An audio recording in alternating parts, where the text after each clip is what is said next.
Hanoï, le carrefour de l'ancienne rue Paul Bert et du Petit Lac, à l'heure de la sortie d'usine. Pas une seule voiture, mais beaucoup de vélos sur lesquels se déplace lentement, machinalement la foule des travailleurs, dans une régularité impressionnante.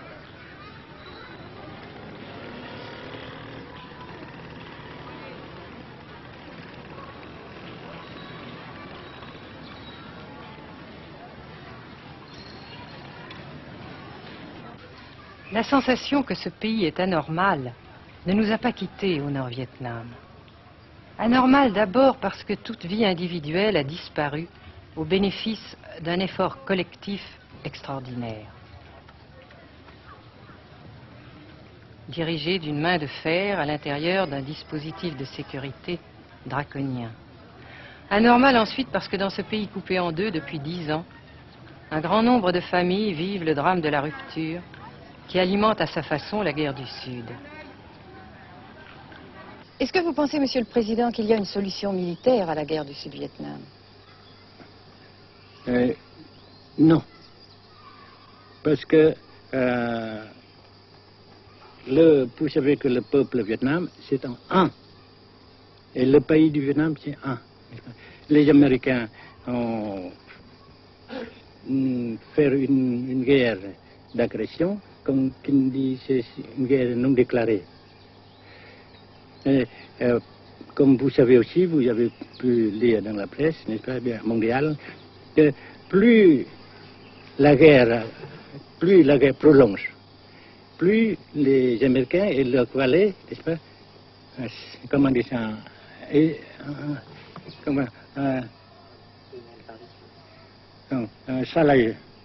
s'enliser, hein? Et plus ils supportent des échecs, comme vous savez récemment, n'est-ce pas? Par conséquent, la guerre ne peut pas durer éternellement. Et je suis très heureux que les politiciens haut placés français ont reconnu cela. Vous pensez que le général de Gaulle pourrait en quelque sorte, à un certain moment, arbitrer le conflit? Arbitrer, qu'est-ce que vous comprenez par le mot arbitraire? Nous ne sommes pas des équipes de football. Hein? Mais au-delà des accords de Genève, si je ne me trompe, une idée du général de Gaulle est la neutralisation de tout le sud-est asiatique. Est-ce que c'est une idée qui vous semble intéressante? Comme j'ai déjà dit quelquefois, c'est une idée intéressante. Mais ça dépend encore une fois de la volonté de ces peuples et la manière comment on procède à réaliser. C'est une grande question, n'est-ce pas? Et je ne peux pas dire que je suis d'accord. Et je ne dis pas que je ne suis pas d'accord, n'est-ce pas? Mais parce que vous dites, par exemple, vous dites fleurs. Fleurs, il y a beaucoup de sortes de fleurs. Il y a des roses, des blanches, des rouges, etc. Et il y a qui sont bons et d'autres qui ne sont pas bons. Mais on dit fleurs. Monsieur le Président, nous avons constaté avec chagrin qu'au cours de notre voyage au Nord-Vietnam, que l'influence française était devenue à peu près inexistante dans votre pays. Les moins de 25 ans ne comprennent plus du tout le français. Et je me demande si, à votre idée, des rapports peuvent se rétablir tels que la France continue à jouer une sorte de rôle culturel ici. Avec la France surtout et avec tous les autres pays.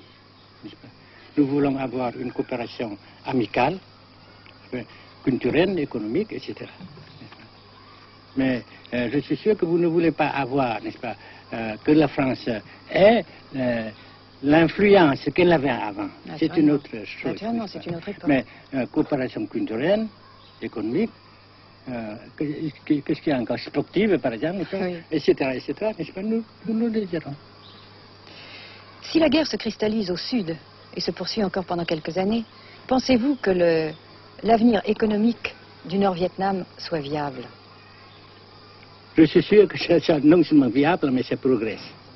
Parce que vous avez vu vous-même, vous avez constaté vous-même qu'ici, nous travaillons beaucoup, notre peuple travaille beaucoup, avec abnégation, n'est-ce pas, et avec dévouement, avec enthousiasme.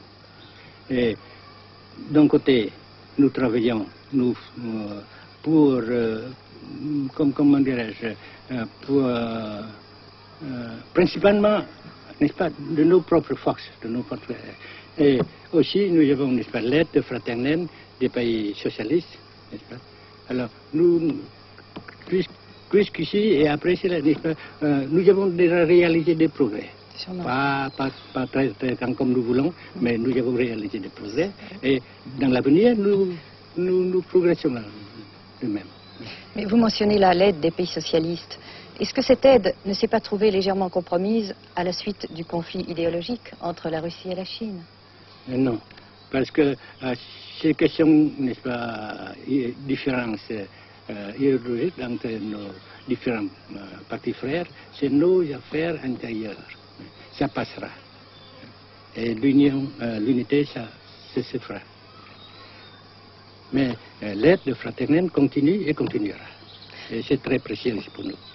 Bien sûr. Mais certains ont l'impression chez nous, Monsieur le Président, que le Nord-Vietnam se trouve actuellement assez isolé, asphyxié même, et que politiquement, il pourra difficilement éviter de devenir une sorte de satellite de la Chine. Qu'est-ce qu'on peut répondre à cela? Jamais.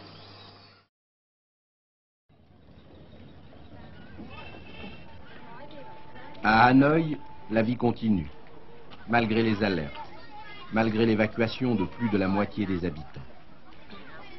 Les petits magasins de la rue de la Soie sont pour la plupart fermés. Seule la trêve du Tête et ses fêtes de famille devaient redonner pour quelques jours un peu d'animation à la ville, avec la traditionnelle branche de pêcher en fleurs, symbole du nouvel an lunaire et du printemps tonkinois. La trêve, malheureusement, ne fut qu'un espoir déçu.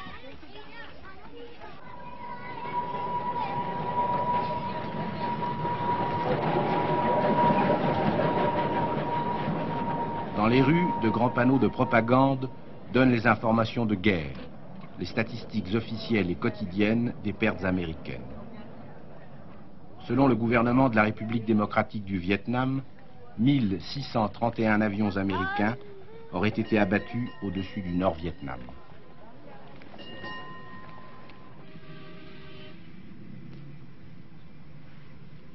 Le grand pont d'Oumer, construction métallique de 2 km de long à la sortie nord-est de Hanoï, assure toujours la traversée du fleuve Rouge. Sa sauvegarde est capitale. La défense antiaérienne du Vietnam, tant redoutée par les pilotes américains, dispose de nombreuses fusées solaires de fabrication soviétique. C'est la première fois que nous pouvons vous les montrer. Les rampes mobiles de lancement sont déplacées chaque nuit afin de déjouer les repérages.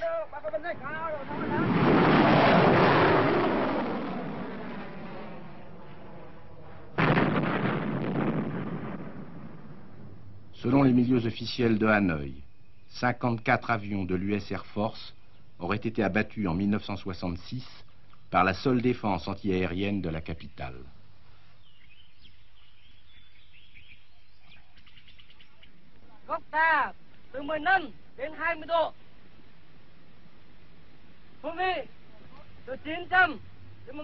Pour la première fois également, nous avons pu voir les pilotes et les avions de chasse vietnamiens.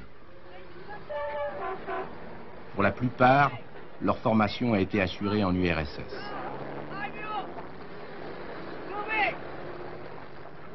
L'état-major des forces aériennes du Vietnam se défend d'utiliser des pilotes ou des spécialistes étrangers.